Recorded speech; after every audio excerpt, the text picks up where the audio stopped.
thought it gave me an option to put a thumbnail here, but it don't look like it. What is going on? Is this streaming to no one? And then this is streaming to no one. Let's fix that. Boom, boom, boom.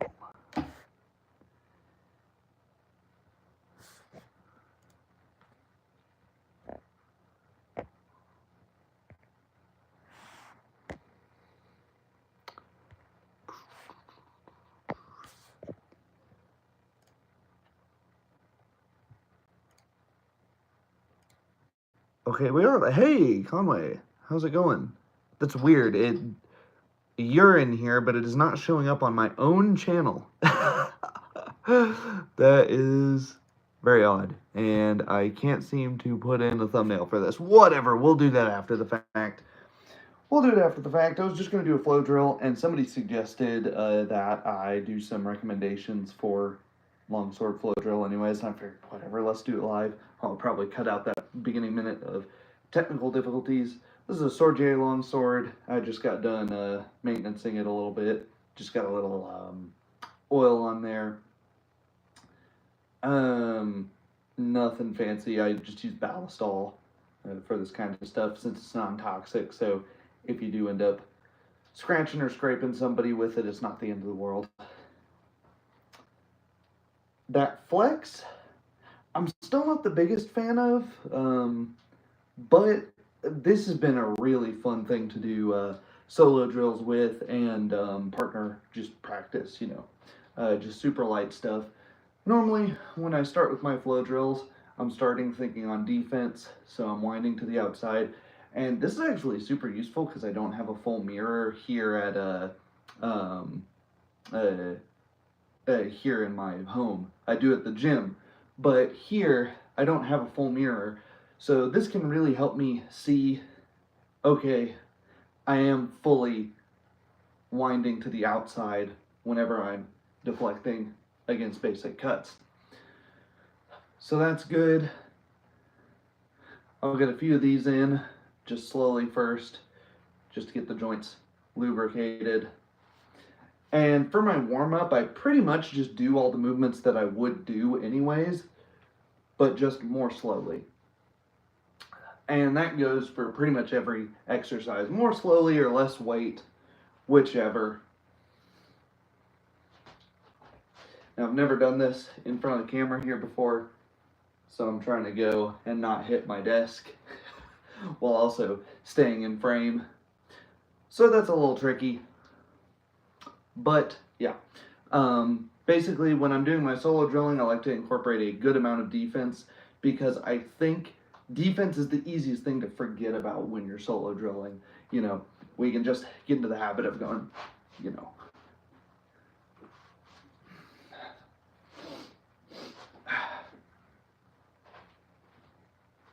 throwing attacks over and over again, right? And that's something I briefly touched on in my last video. Something I've been working on a lot at Federico Malagutti's advice is the Italian posta di bicorno, where we pop this pommel over our armpit and thrust. It's a really good one because it's a very stable thrust. This doesn't want to really move anywhere because you can brace it against your shoulder. Even if you're not bracing it against your shoulder, it's just very, very sturdy because of your hand positioning.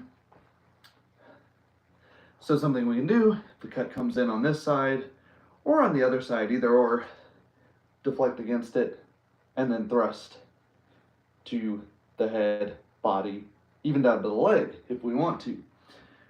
That's another thing I try to do when I'm focusing on my solo drilling is focus on one particular thing that I want to work on. So if I want to work on that, you know, we'll be up here in the higher guards because we don't want to transition from a low guard like this all the way up here. That's just going to take too much time. But from Posta Breve, Plow, I do the German system, so that's the names I'll use more typically. We can do that pretty quickly.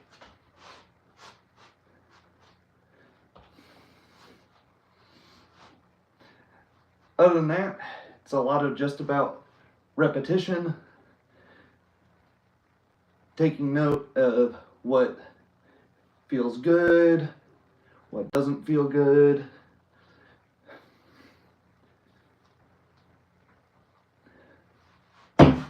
Getting a little bit of cardio in.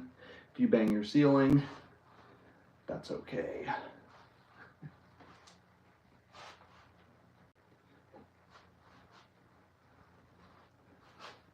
I kind of like doing this in enclosed spaces from time to time because it increases your awareness of where the blade is. How much of a solo drill is all about getting comfortable with a particular weapon more so than a technique? Oh, that's a good question.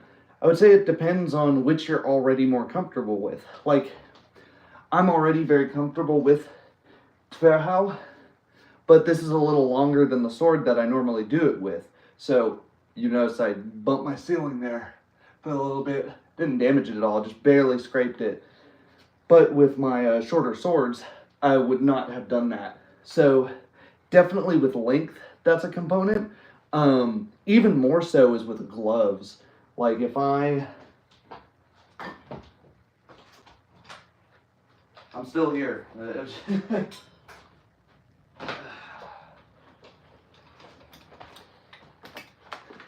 Like if you're practicing an armor, this changes things a lot, right? Now, if I think I want to throw this Tverhau, I have to fully adjust my grip beforehand, before I even know I want to throw it, in order to throw it. And I get a lot less feedback through the gloves, so I'm having to worry about that. What changes the feel a lot more is having gloves on, because you're just throwing, I mean, these gauntlets have a lot more mass than the sword itself does. So it slows things down a lot more. And yes, I've been at this for a little bit, but you should be able to tell how more immediately tired, yeah, and clumsy this made me with gauntlets on. So yeah, if you've never worn a full pair of steel gauntlets, it's crazy how different it is. And consequently, how much more power you can get out of things with these on, just because there's so much more weight. So you can kind of substitute, you know, all the fancy techniques that we do in unarmored and lightly armored fencing with just something simple, because it's going to carry extra momentum forward. And you know, this right over how Zornhau is probably the most thrown cut in fencing anyways, so having that be really good. But I mean, we can still do some fancy stuff. But see, this is a lot more difficult to do because I can't really feel exactly where the pommel is, and the bells will like to bind up on each other here. So I might want to widen my hands more, not just because I'm going to be fighting someone else in armor and I want to be hunting for those gaps, but also so that I can actually move around and not worry about my gloves as much binding up on each other. Yeah, but if it's a technique that you've never tried before, yeah, you probably want to use a sword or a weapon in general that you're familiar with.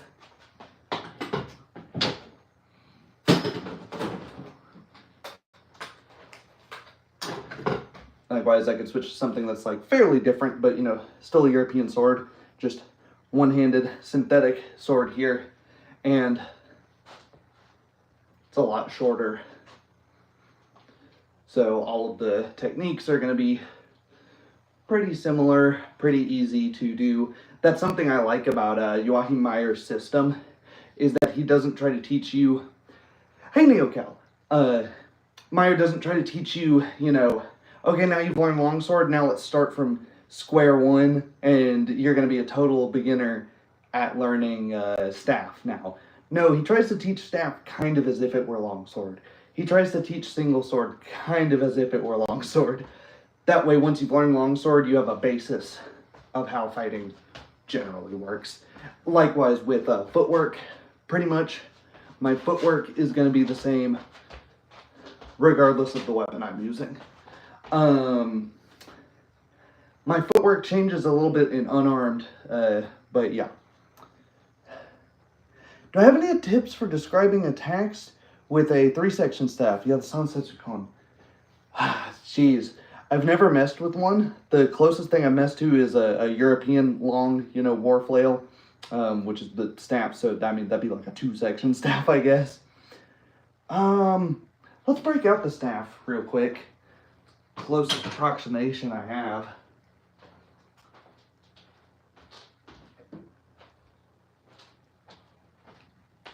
So, the way that I've generally seen them used is both hands on the middle bit, or one hand on the middle bit, one hand on the end bit. And when you hold it like this, I imagine it's just kind of used like a flail. And to be honest, there's not a lot of different techniques that you can use with the flail. So it's going to be a lot of what target are you aiming at? Are you aiming at the head? Are you aiming at the body? And you could describe like, throwing from the shoulder, throwing crosswise, just to add some variation, not even to get like, a mechanical advantage or anything, but just to change up how you're describing your combat, throwing it straight to the top of his head, trying to wrap the end of the staff section around his shield or around his weapon as, if I deflect, but the end of this weapon's flexible, it just blows through and around. So that could be useful. What we lose when we add a joint here is, well, 2 things. Self-preservation, because if I really commit and miss, then I could, blow my own knee out or something. And also we lose the ability to use this as a rigid grappling device for knocking shit over and pinning someone to the ground.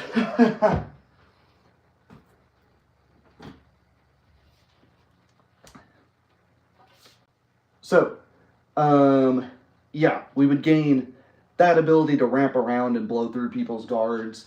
I suppose if I held it in the middle, it would be kind of odd, because you could do a very similar thing that exists in staff fighting already with a standard rigid staff, where you hit once up here, make the guy move up to block, and then right before it lands, hit with the other end.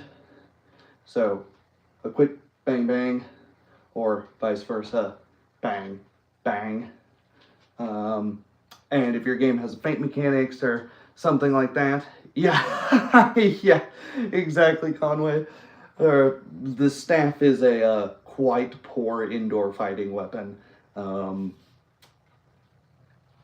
think that a 3-section staff, I imagine it would be quite good at fighting multiple opponents, in the same way that a Zweihander can use these big circular motions to sort of sweep and cut off areas and create well, if you both approach at the same time, yeah, you can stop the blade with your body or your shield or your armor, hopefully, but who wants to be the guy to approach this?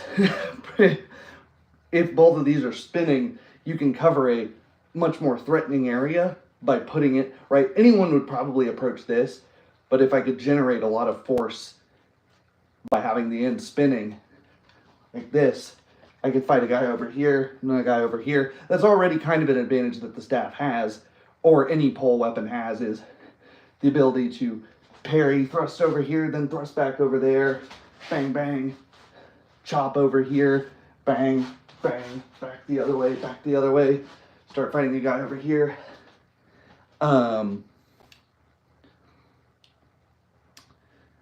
Conway says, I love the image of a Doppelsoldner ahead of a pike formation, denying a whole lot of terrain to an enemy all by himself.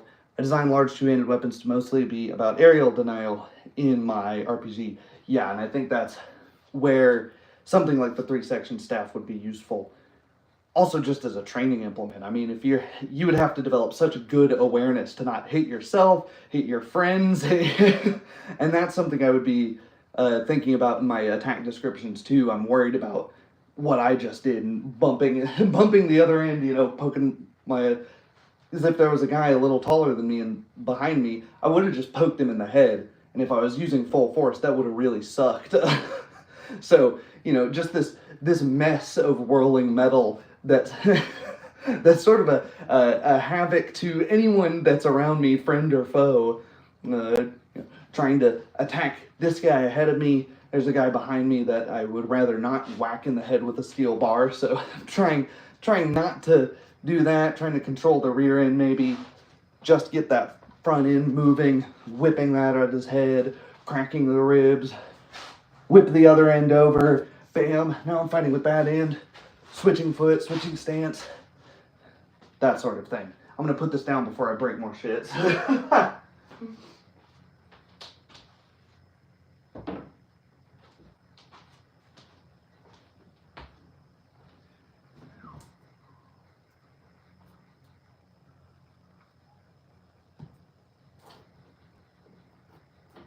There we go. There we go. Okay. Let's see. Where was I? Yeah, so something like... Likewise, have something like a Shashka. And again, the defensive movements work basically the same. The weight's a little farther forward because it is primarily a hacking weapon. But, you know, if I had two hands on it, I'm using it like a longsword. I have one hand on it, and maybe my offhand is falling back, pushing in for draw cuts or to reinforce against a heavy blow, or coming in to grapple as I block something, then I grab my opponent's arm and follow through, hack to the opening. Conway says, that's a massive part of both pitch battles and skirmishes that don't translate well to RPGs. It's chaotic and you're constantly doubting yourself to prevent hitting your own friends. Yeah, that's a big part of mass combat that just... I have a video on mass combat where I think I've made it the best that I've at least played, in my humble opinion. And that's just it is a nature of something that you tack on to another system. Keeping it very simple, the chaos is just of the dice. You describe it, you adjudicate as you're going. You know, if you have an army that's routing because they've taken, 5% losses, then that chaos that ensues will be definitely, you're being overrun by your own men. You're not sure where the line is anymore.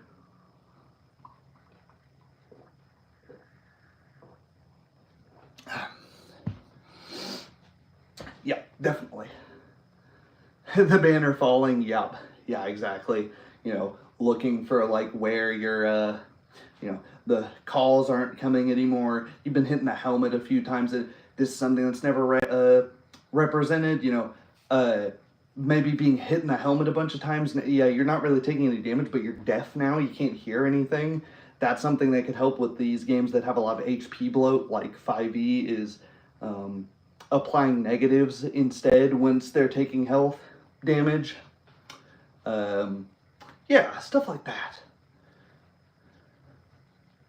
This is something I actually like about Pathfinder 2nd Edition in that if you fail by 10 or more, then you can fumble. And I think a weapon like that, but many weapons, double-ended weapons like a halberd that has a Q on the end, which is just a butt spike, missing horribly and just jamming your friend in the in the stomach behind you. Yeah. Likewise, one of the things that you do have to take a note of when you're switching weapons is it a single-edged or double-edged weapon? Because now I can only throw the first of the Tvehau cuts to the head. I throw the second one, I'm just hitting with the flat, which we can do. I say you can't do that. You absolutely can. You're just going to have to be ready for another follow-up, Bang. Bang. I probably stunned him because I have hit him in the side of the head with a bar of steel. Closing in, grapple, thrust, something like that. What else? Again, go slow first before you drill it in earnest. 1, 2, he's reeling from that hit. Bash with the pommel. Draw cut. Retreat. Always try to end things with a defensive action because you might not know if your opponent's dead or if he's going to drop dead in a few seconds or...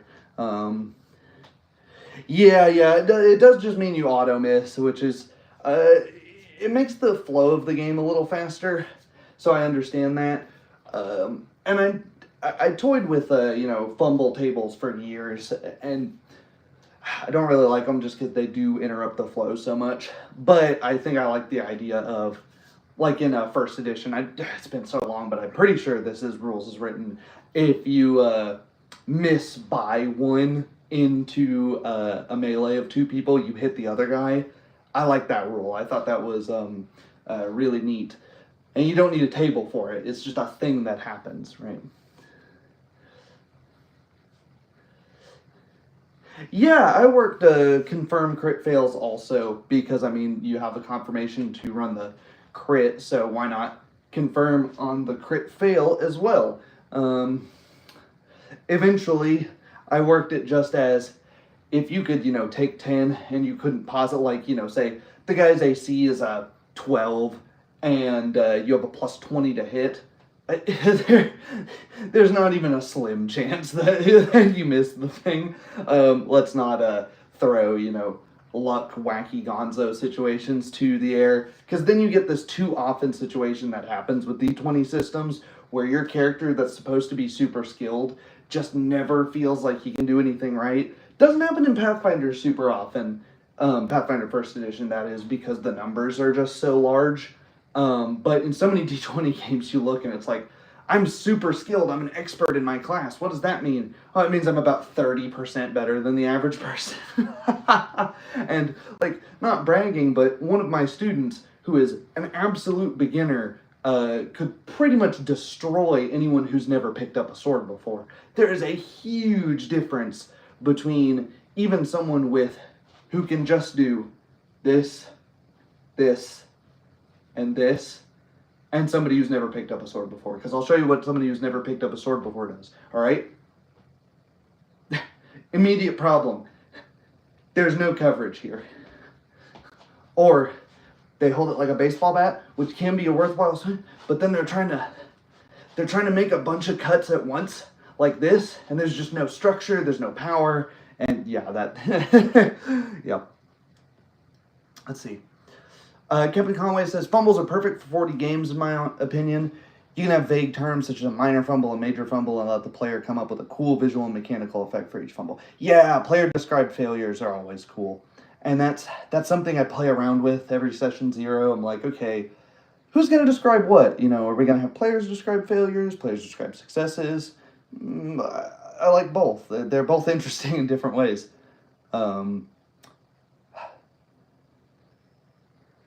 Yeah, rolling a 1 is not unlikely given enough rolls, and like many attacks equals many rolls. Right, exactly. So as you get more skilled and you're more able to make more attacks, you're actually more likely to fumble, which is paradoxical. Yeah. People joke about Pathfinder. I find that Pathfinder 1 isn't too bad, but Pathfinder 2 is ridiculous. The system's designed around accounting for each +1. If your math is out of form, the system breaks down. I hate that I can't use a higher power level enemy. Yeah, this is a topic for a whole video, part 4, whatever, of the review, which is that the whole design language being obsessed around balance, and you're not derailing, this is just a random live chat, so if we want to talk about 2nd edition, no problem. The whole design language being focused around balance has meant that everything else suffers, kind of. Not everything else, but a lot of the rest of the game suffers, right? And, to tie it into martial arts, what's interesting? Fighting a guy that's much less skilled than me, who's a lot bigger than me, that's interesting and fun. How much of an advantage is a guy that has a foot of extra reach on him? Well, it's quite a bit of an advantage. If the guy figures out pretty quickly, even if he's an absolute beginner, that he can just do this, well, now I'm going to have to think of something, and this becomes interesting. I'm going to have to use a lot more lateral movement than I might usually. I'm going to have to get ready to be sort of active defense. So as I throw my attack, if he's just going to throw that thrust and stop me before I can even reach him, well, then I throw this, but I'm prepared. This is never actually going to be an attack. I'm going to use the failing principle and turn it, really subtle movement, into a parry at the last second. And now I've closed the distance. because he's thrust and now his thrust is way over here. So boom, boom, and we've thrust to the center line. Something like that. So I have to get creative. I have to use these different ideas. I might even retract way far, keep things very wide, make it feel like he has to approach to make something happen so that I'm not going to approach him. And then suddenly I spring in and start grappling the guy. I've hit some single legs on big guys that were thinking, you know, when they're a beginner, they think it's a sword fight. What are we doing? And if you catch somebody off guard, weight classes kind of go out the window. Especially just because a lot of the guys in HEMA who take up sword fighting don't have any wrestling experience at all. And as I said before, experience almost always trumps weight class or athleticism or, you know, just do itness, psychology, let's call it, the trifecta. Now, once you start getting to like 4 or 5 weight class different, you know, 30, 40 pounds, 50 pound plus differences, now it becomes difficult to overcome this, right? And that's sort of the balance argument, right? Where I think there's a sweet spot where you are skilled enough, your opponent is large enough, is aggressive enough, is tricky enough, whatever, and that combination makes it to where it is an even fight, but it's an interestingly even fight. It's unbalanced because this guy's not skilled, but it's also unbalanced because he's way bigger than you. So it's not always interesting to have two very skilled, for example, defensive opponents that just sort of sit here and plow and maybe throw up a counterattack every once in a while. And, you know, they're just sort of walking around, stepping like this. They're leaning forward to present their head, but the other guy knows that, oh, he's baiting me. I'm not going to take that bait. So the other guy waits for him to come back and then raises up, and then we slowly approach, and then we throw a quick retreating cut, and then we come back. And God, it's so boring. It's the ogre troll encounter. Right, exactly. Conway says, my dream game would be one that can represent these intricacies of combat. Fighting an ogre should be a bit of a puzzle, how to approach without getting hurt, instead of diminishing HP and resources. We both talked about ogres at the same time. The quantum position class. What are the odds? What are the odds? Right.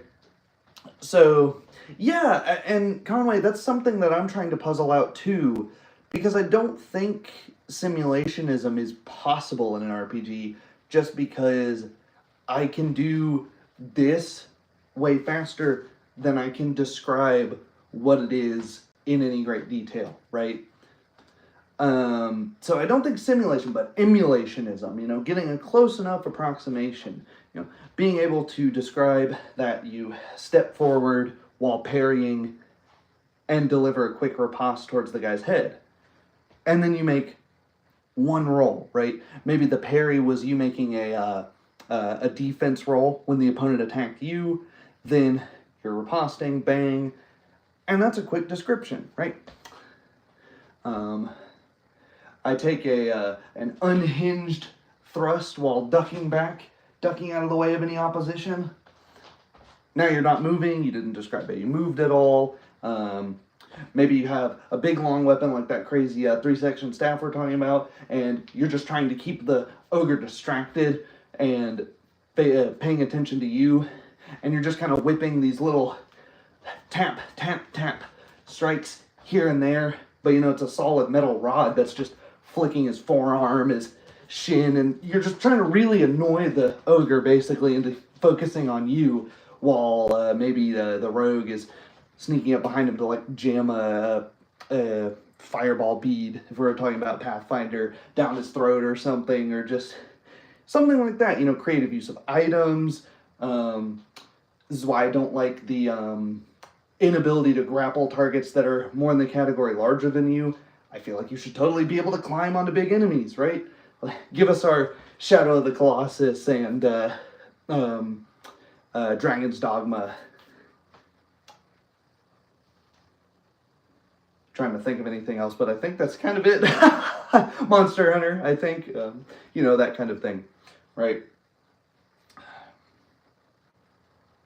If, my stuff keeps getting deflected, and there are ways that we can do this in games just through adjudication, right? Through good description, just adding modifiers, adding dice to the dice pool, etc. Items being good generally favors marshals and the marshal caster divide in my experience. Yeah, I could see that true. I could see that being true. Suppose it depends on how much money for how expendable they are, how much money those items are worth. Yeah, that's interesting. I haven't really considered that, but you're right in that someone with the health and the athleticism to put that item into use is going to get more use out of it than somebody who's just intelligent. But if you had something like intelligence check, spellcraft checks, knowledge arcana checks, to even be able to use some of these items in the first place, which they occasionally do in Pathfinder First Edition, like you're going to need a guy who knows what the item even is to be able to use it in the first place, then there's that. So, interesting thought. I hadn't really thought about it much. So, it'd be cool if you could grapple an enemy a size larger than you if you're prepared, say with a man catcher. Yeah, exactly. I love man catchers and specialized weapons like that. It's one of the things I did in my Pathfinder sort of refresh, 3 Pathfinder 1.5, if you will, is make the grappling weapon condition just make more sense because it's really not fleshed out. It only let you grapple people on a crit, which is so silly. Like, what was the point? No, you can just decide that you grapple with this thing. That's what its point is. Perhaps I should theme my game around monster hunting as a dangerous, gloryless job, a game where characters carry specialized monster hunting gear. Yeah, very Witcher-esque, rather than just the material, the actual party. I think there are interesting things to be considered about, like the party layout,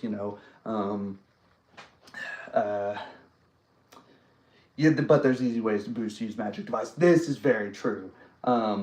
But you as a GM could describe things in very odd ways and sort of make it a thing to puzzle out, right? Pathfinder gives you the that one wasn't me. Item, magic item has a hint to how it's used on it, but sometimes I'll describe wands as just like a thin sliver of ebony wood about a foot long that comes to a fine point. And then it's like, okay, well, what the hell could that be? It's like, is it a weird, druidic dagger poker thing? Is it it's a wand, and somebody will realize, it's a wand, and it's like, what is it a wand of? I don't know. Yeah, sure, you could just use magic device it, and then end up casting heal on something that you were trying to cast fireball on, but because you don't have any spellcraft. Interesting situations like that could arise, right? Or vice versa, and even worse. Let's see.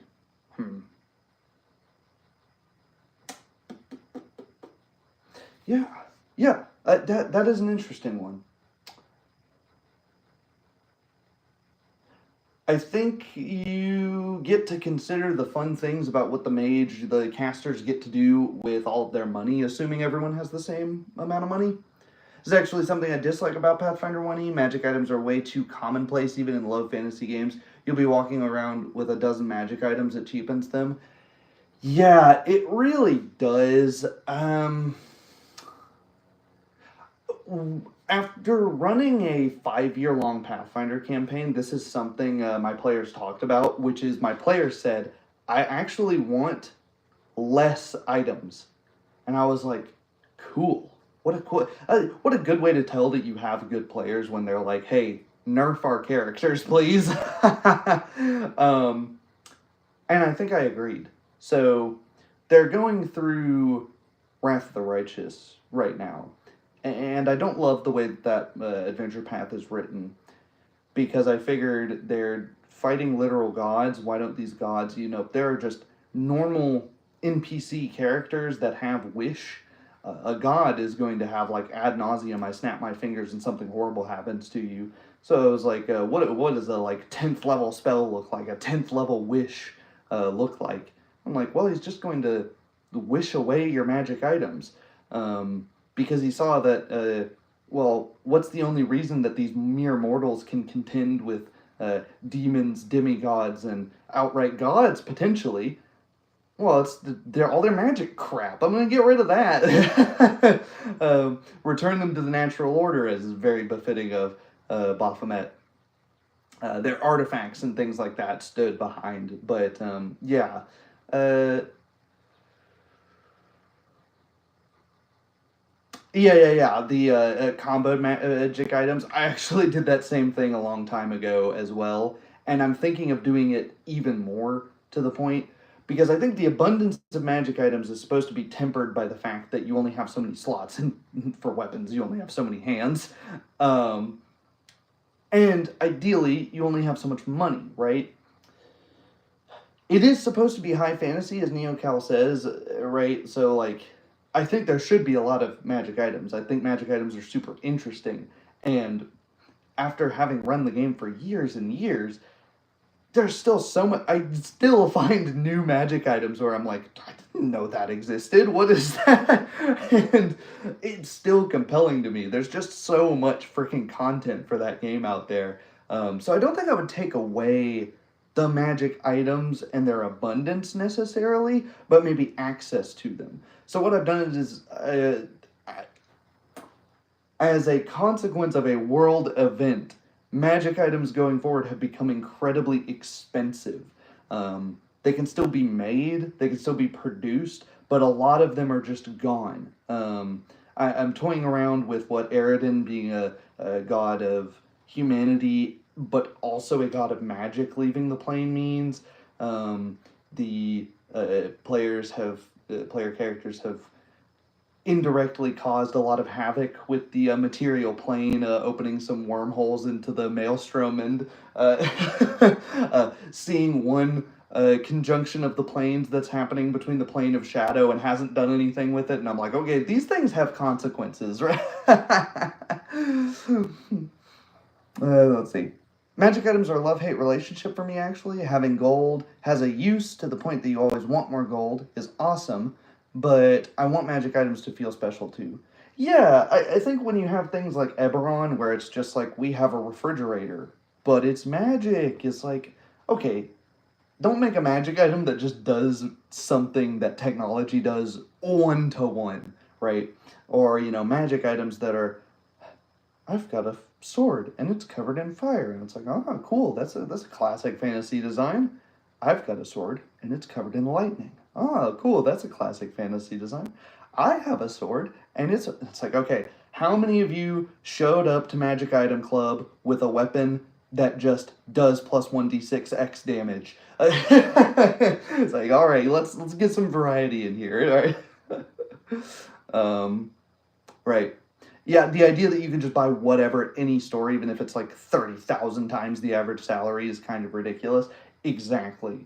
And even Paizo themselves, in like the magic item crafting, are like, wait a minute, doesn't that just totally break the idea of the economy? They're like, yes, don't think about it too much. um, and yeah, that sort of thing. Solution to it, man. What would be a solution to it? Yeah, magic item crafters are making bank, And one solution to it I had is just like, I just had a store not have whatever it was in stock, and they just went, dude, that's gonna take me like, they wanted like a, what is it? Like a +6 belt to all three physical stats. I can't remember what that one's called. But they're like, dude, this is going to take me like 3 months to make. I've got a backlog of like 50 other guys in the shop. So if you want me to bump it to the front, I will, but you're going to have to pay even more. And it's like, do you think you have 3 months? And they were thinking like, oh man, well, do we have 3 months? Do we have time to go shopping around? Do we have time to let everyone know that we're shopping around for this thing? So we're probably going to get robbed, people knowing that we have like 100,000 gold. Where are you keeping this gold? This is an insane amount of gold, even if you've got a bag of holding, you're... um, yeah. So that, and you mentioned downtime. I actually like that's part of the reason I like playing the stuff out. Right, you don't have downtime. Here's your payday. Immediately, the next problem's presenting itself. So now spending the money is even becoming a problem. You know, you're carrying around a huge lump sum of gold. Even if transporting it's not the problem, transporting it without getting robbed is a big problem now. You know, in this world, there would be a ton of people who turn to being cut purses. And, you know, imagine a world where bag of holdings exist and you know that they could contain an insane amount of money. Hell, you'd, you would be a lot more tempted to turn to robbery, right? There's no like, it's basically like having a blank checkbook, effectively, or you know, someone's entire debit card with no cancellation ability, right? It's interesting things to think about, I think. Yeah, basically, no RPG has a good economy. Realistic medieval economies are crazy from the get go. Yeah, I mean, the guy I'm talking about, Joachim Meyer, he died traveling like 100 miles on foot in winter to sell his books. Uh, a little bit different than the other other things. And you know, he's considered a fencing master, a master cutler. Yeah.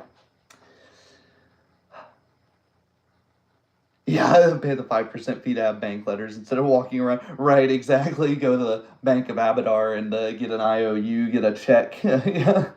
Um, right, exactly. Just walk into a city and your level of wealth is unthinkably absurd. Right, exactly. You know, it'd be like, um, even though they are almost always very good at combat and combat prowess, likewise, there would be people who are very good at stealing, who make it a career to rob from. Oh, hold on, here's a once in 6 months, you know, crazy rich adventurers walking by. We've been playing. Maybe they've been following the party this whole time, you know, tracking them down, casing, you know, here's our mark. You know, this is who we're going to go after. This is how we're going to go after it. And you could do like a reverse heist almost, a reverse, you know, so often the theft, the heist is on the player's end of things, and it's not the players that are getting robbed. That could be a really interesting session, and a really interesting impediment to magic items. Whether they succeed or not, it could be an interesting obstacle to overcome. Now they still have, you know, all their cool magic items, or they could be they just end up getting robbed, right? Things like Mage's Disjunction also exist as I just fuck you, no more magic items button, but you know, that's not the most interesting way to do it. But the knowledge of its existence um, does make it a little scary to put all your eggs in one basket. Um, yeah, that's true. That's true. But you know, the jewelry couldn't like vaporize you with a flick of your hand. So it's even a step beyond that absurdity, Conway. Um, yeah, NeoCal. The having the world actually like push back and react, and it helps make these shopping scenes not so boring. Where so many people are like, just do your shopping off screen, and it's fine to do that sometimes, right? You know, if you've already had like if you're getting paydays back to back, session to session, you don't want to do this every single time. I get it. Just buy your crap, we'll move on. It happens uneventfully. That's fine. But sometimes, you know, don't have a hello shopkeeper, what is your name? And you role play small talk and fantasy accounting for the next 30 minutes. No, maybe it could be something as simple as, dude, we don't have that. Nobody in a 30-mile radius has that. Like, seriously, you're looking for Pokemon cards right now?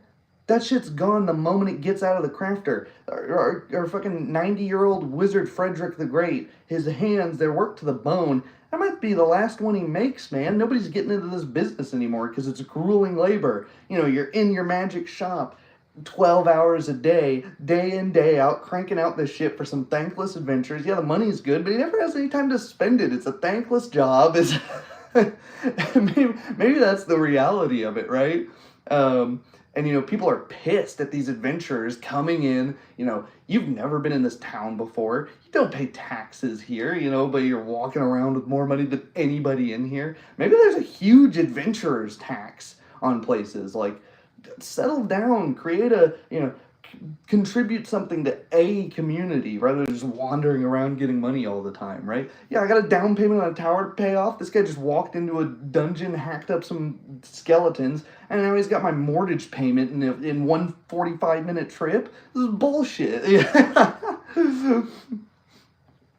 Another aspect of the medieval economy is that currency is not powerful as it is today. Yeah, having a god of economy like Abadar in the world is a very interesting factor, right? Reminds me of an anecdote of when a Soviet high delegation drove past a woman begging for money, and all those high-level party members didn't have a penny on them. They lived on connections. Yeah, that could also be true, you know? Maybe the shop just looks at you like, what are we, you know, like, I don't have, it's like if somebody ordered, you know, came in and bought our entire store out of cigars, and they wanted to pay cash for it, it'd be like, are you crazy? I don't have room for that much cash in my cash register. I couldn't possibly give you change on that order. What do you, no, what, that's an insane liability. I'd have to run to the bank immediately, like, you know, the logistics of it, once you think about them, they can actually be comical and lead to an actually interesting role-playing situation. It's one of my frustrations with people thinking like the logistics, you know, oh, it's just fantasy. We don't need to think about how the sword would actually work because it's made of mithril. It'd be super light. And I'm like, okay, so it would have no weight and it wouldn't actually do enough damage. You would need to make a mithril sword really like fat and oddly big for it to have the same balance properties as a standard steel sword. Wow, isn't that interesting? Now we've got a fantasy sword design that could potentially make sense.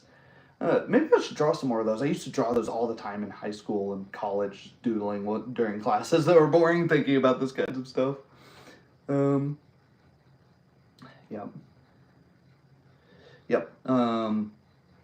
Yeah, black markets as well. You know that it could be like a seedy that could turn some characters' stomachs, right? You do this presumably good thing, you kill some evil, and then if you actually want the gains from it, from clearing out this dungeon, from, you know, if you want to liquidate your assets to it, you might have to go to some people you wouldn't really like to associate with as a paladin of Sarenrae or whatever good god that you're that you are, and maybe you find out something about the black market that is less than savory. In addition to that, yeah, exactly. You could end up just being a weapons dealer.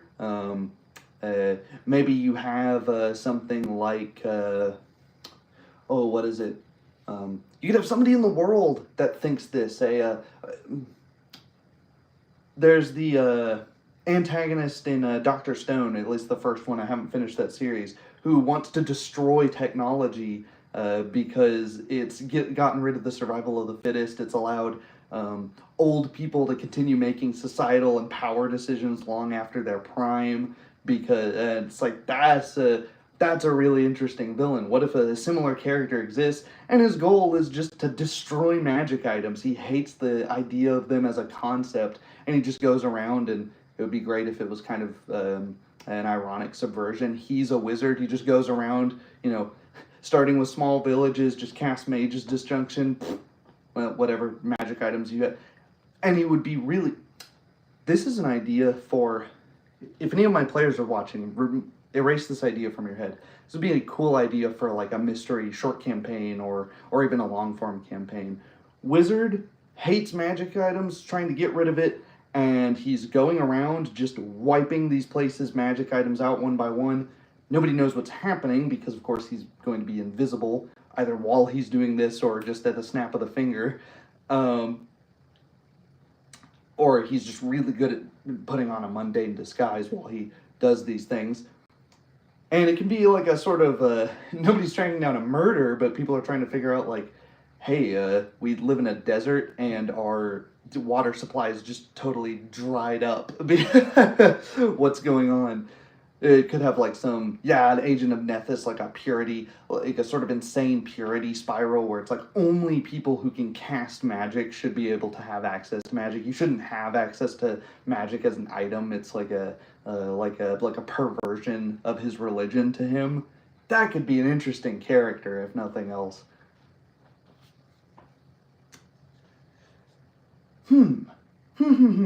Well, good derailment, guys. These were a good conversation. I broke a little bit of a sweat here, so that's something at least. Anything else on weapons or anything else before I wrap it up here? This is a cool conversation. I like this. I'll have to do this more often.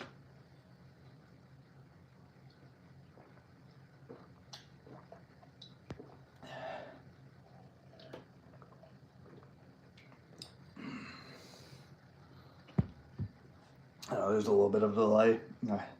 My the frickin' air quality. I know I keep mentioning it. I sound like a broken record. I can usually talk for more than like an hour and not start sounding like RFK Jr. But oh my god, it's so bad. I mean, we just drove down to Perry, which is a town like 30 minutes away, and I mean, there's places that are just nothing. That's just burned clean to the ground. I mean, there's piles of like white ash. I've never seen something burn that totally. um, okay, we've got a comment.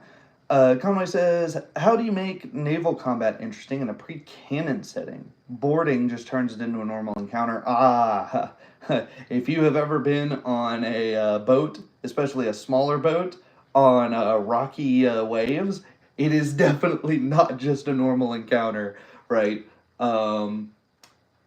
There's, of course, the initial ram, which changes things a little bit, but the things would be very packed in once you get into actual quarters, but even above deck, I mean, trying to keep your balance while fighting the other guy, that is going to be a huge consideration there. So I would say that is probably, like, if nothing else, your number one consideration.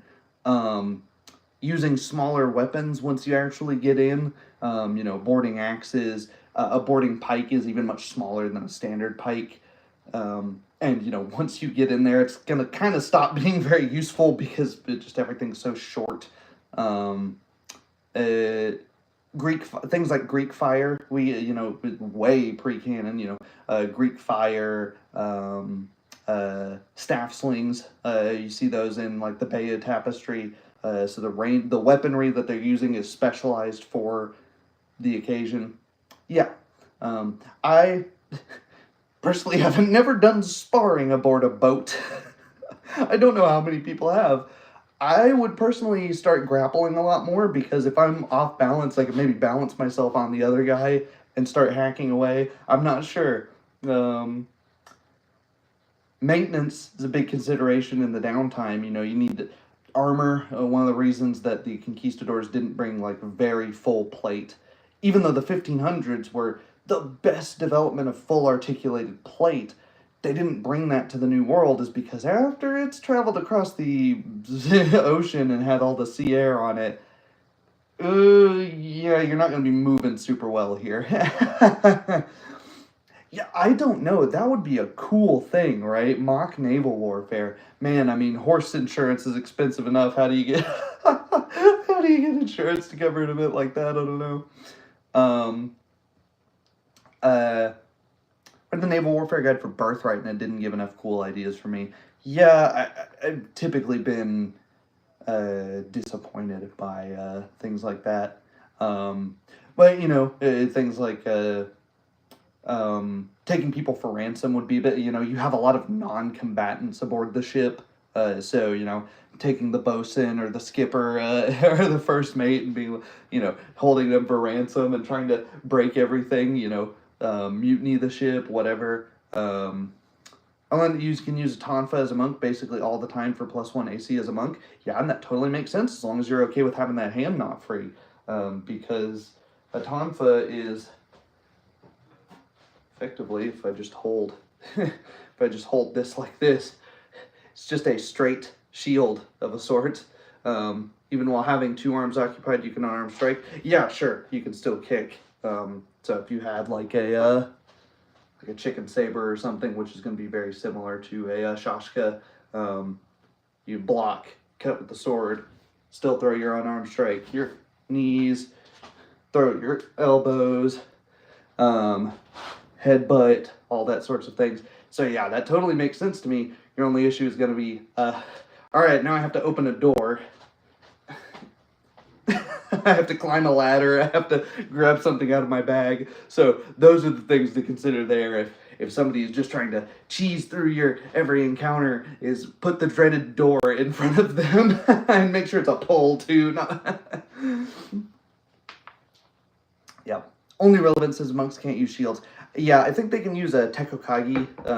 There's like some stuff like the Tiger's Claw, and you can use that as a sort of pairing device, which is basically, you know, a bar of little claws that can be used as a climbing implement.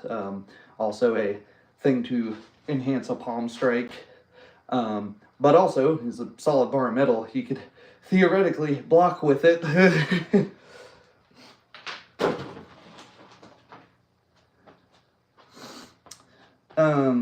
Surprised reading about historical naval battles. Large ships of the line in a battle like Trafalgar could have boarding actions that lasted for 5 hours.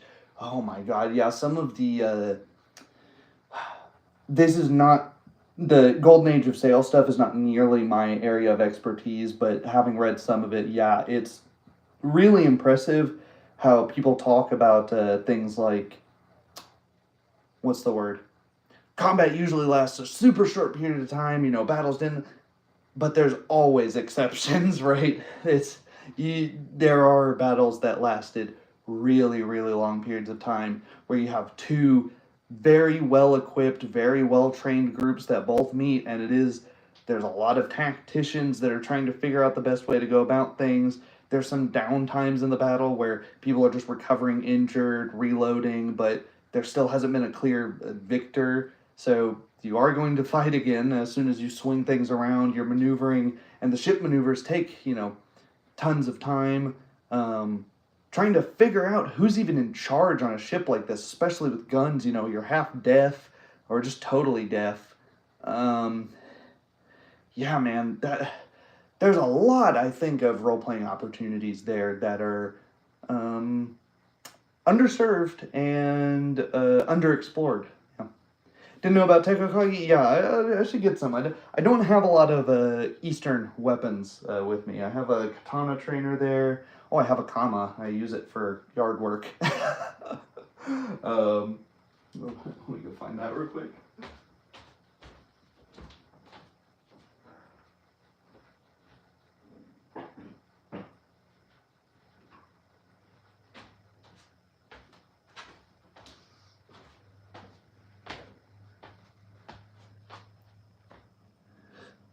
I like the kama quite a bit. I mean, hey, yeah.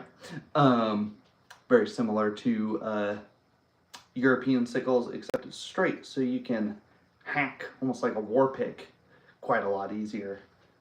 Or you can draw and cut if they're very unarmored.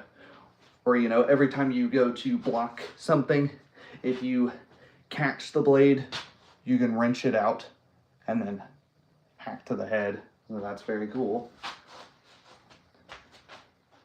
You pull over on shields and then just sort of jab that in someone's face.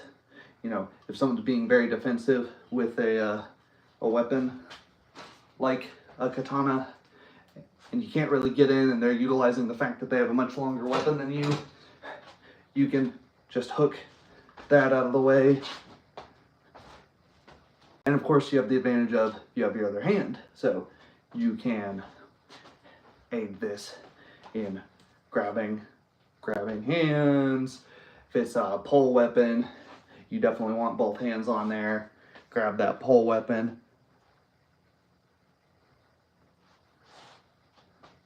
Hack however you want. You can go for the leg, and even if you miss, all you have to do is pull.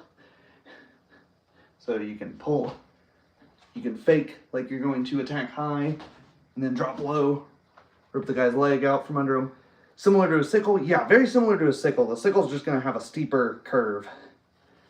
So, like I said, the main advantage would be this can flick that very easily, whereas I would have to kind of turn my hand at an awkward angle to do that with a sickle. the sickle in European fighting being, or in European society, being pretty much exclusively an agrarian implement, whereas the Eastern Kama can kind of be used as either or, which is really interesting. Just a very simple change of the shape. Durability is a little bit of a concern because it's not a full tang. What do I think about Khopesh? I'd like to get one. I know Neil Burridge makes one. I think there's a trainer out there.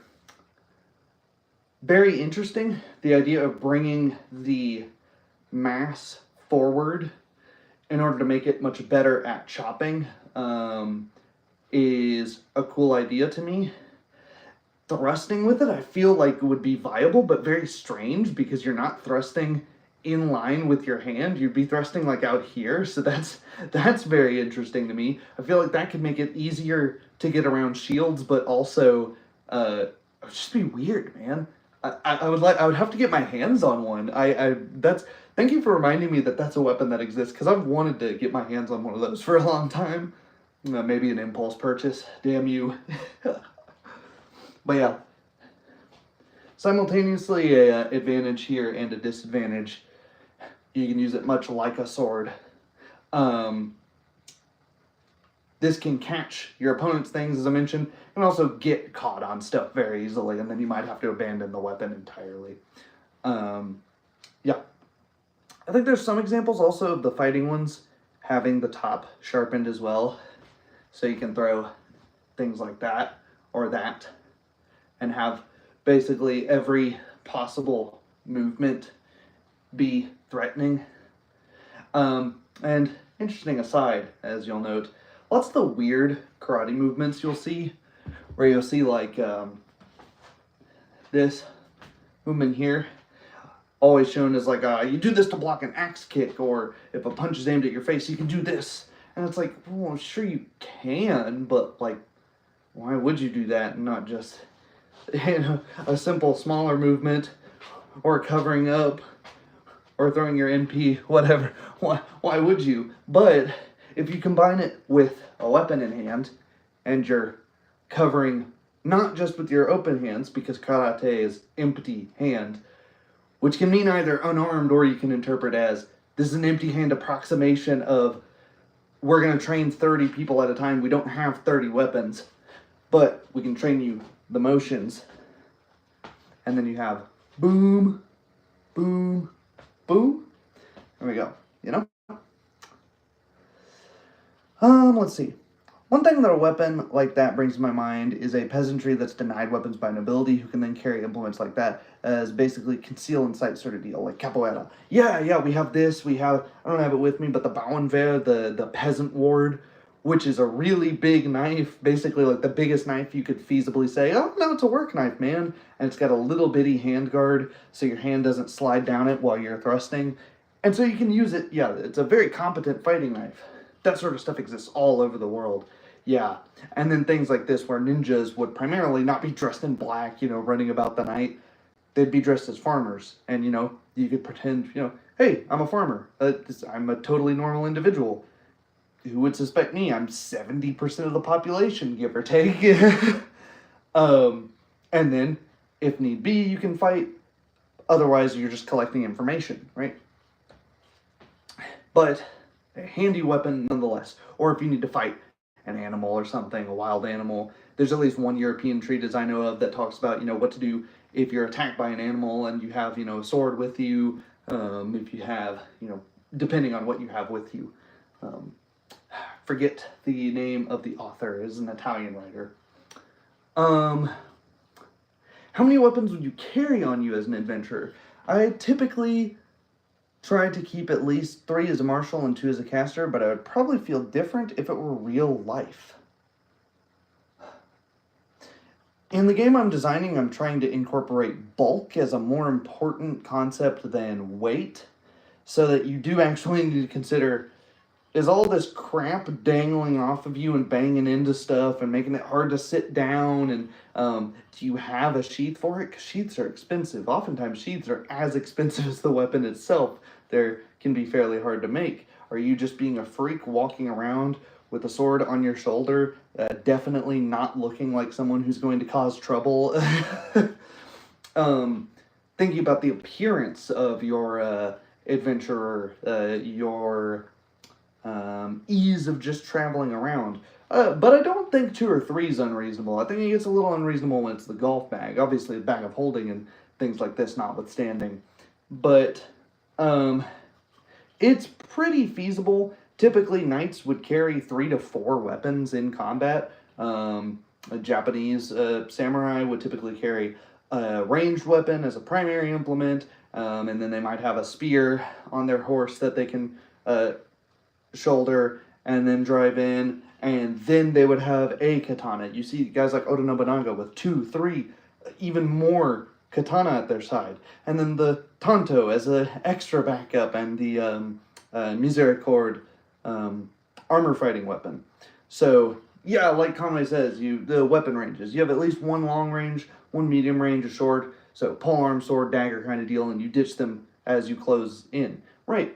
One of the sort of lost skills of being a knight is rock throwing. It was expected that you would be able to throw different kinds and different sizes of rocks at your opponents very effectively, either as a distraction so that somebody's coming to attack you, you don't have your weapon yet, you chuck a rock at him to distract him, and then get your weapon drawn, or kind of funny things like what is it, Palace Cal? No, it might be Fiore actually, who says, yeah, I carry around a bag of like 10 to 15 stones with me everywhere I go. That way if I see some ruffians or, some bandits who are going to attack me, I can just start overhand chucking rocks at them. And you're thinking, what?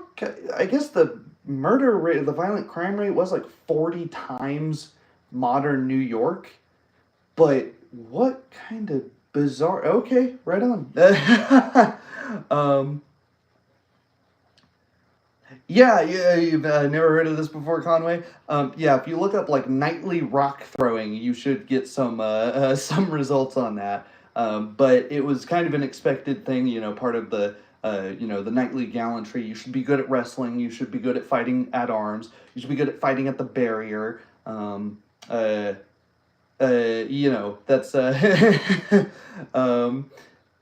this sort of things. Or Fiore also says like. Once he describes an actual fight that he was presumably in where all he had was a dagger with him. He was walking around in civilian clothes, and 2 people come to attack him, and he has time to break off a couple of branches from a tree, throw the first one at the guy, use the second one, he's got them in both hands, he throws one at the guy, he draws his dagger, he uses the other branch to block the guy's sword, and stab him with the dagger. As the other guy's recovered from being hit in the head with a branch, he retracts that and does more or less the same thing to the next guy. And it's like, if we didn't have so many witnesses of the time who are also talking about how cool Fiore is, you would think, this guy's just bullshitting us. Yeah, right, man. But it's like, okay, that's apparently that happened. So yeah, feasible enough. I assume if they attacked from far enough away. Fiore also has some weird stuff that's like if you are fighting a guy who is using a spear with a very close grip, holding it as if he was a sword, then you should just bat it out of the way and use his lever against him.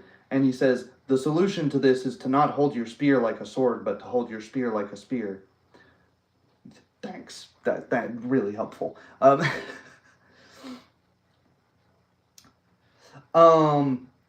feel like a lot of knight fights would be slightly undramatic and end in wrestling on the ground. Undramatic if you don't know wrestling. Very dramatic if you do know wrestling. Check out the channel Decky Tim. Leonard Decky Tim's an awesome guy. We've actually talked about Kit on Facebook for a little bit. I haven't met him in person, but he commented on my Bergenet, my helmet, which isn't with me right now, it's in the car, but, so that was cool. He's got a fantastic channel. I'll type that in chat real quick, because it's Latin. Decky Tim. There's that. If you want, like, probably the most realistic depiction of knightly fighting out there.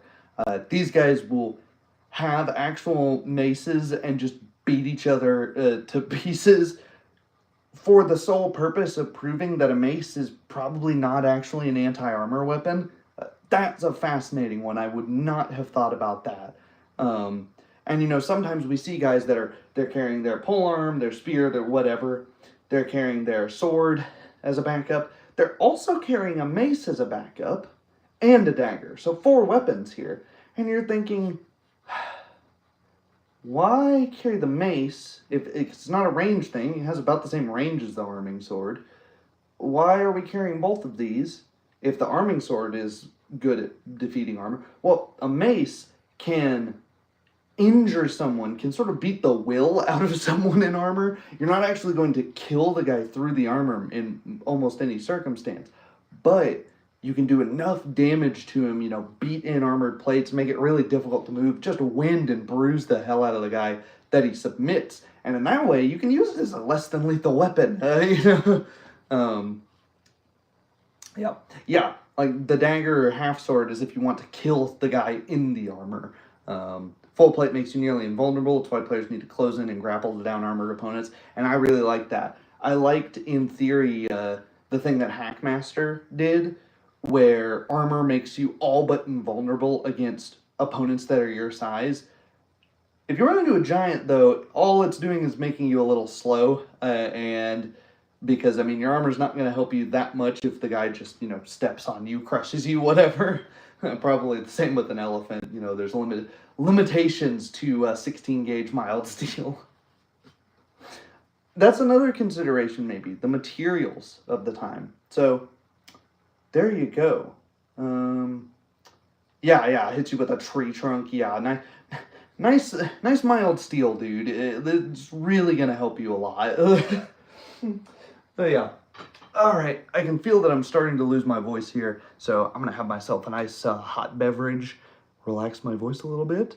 Thank you guys for the excellent conversation. I'm going to remember that Mage's Disjunction idea, and I may do that for my upcoming campaign. I think that could be cool. Yeah, good night, guys. Yeah, see you later. I will retitle this something other than I'm live. It's impromptu. Thank you guys for 250 subscribers. I'll try to film it, NeoCal. I want to film... In fact, some of my players have asked me, like, hey, are you going to film our sessions?